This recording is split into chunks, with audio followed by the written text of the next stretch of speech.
Sa likod ng masarap na ulam at malinis na bahay, may isang nanay na halos hindi na maramdaman ang sariling pagod dahil ang iniintindi lang ay kung paano magiging maayos ang lahat para sa pamilya. Ang asawa marunong ngumiti kahit puno ng problema kasi alam niyang kapag siya ang bumigay, guguho ang buong tahanan. Walang sahod ang pagiging ina, pero siya ang tunay na manager ng pamilya. Nagbabudget, nagtatagpi-tagpi ng kulang, at nagtatago ng luha para hindi makita ng mga anak.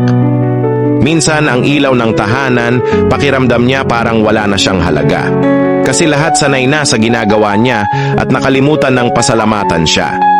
Hindi lang pisikal na pagod ang pasan ng isang nanay, mas mabigat yung emosyonal na sakit na kailangan niyang itago para manatiling matatag. Kahit gaano kaganda o kabait ang isang asawa, darating ang oras na mararamdaman niyang hindi na siya sapat. Kasi mas inuuna ng mahal niya ang trabaho, bisyo o ibang tao.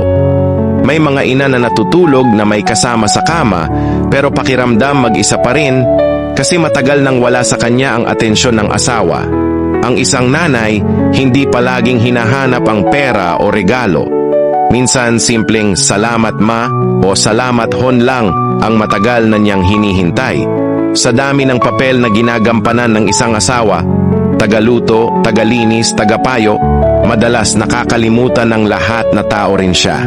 Napapagod, nasasaktan, at minsan gusto na ring sumuko. At pinakamalungkot para sa isang ina ang maramdaman na siya lang ang lumalaban para sa pamilya. Habang yung taong pinakasalan niya, unti-unti nang bumibitaw.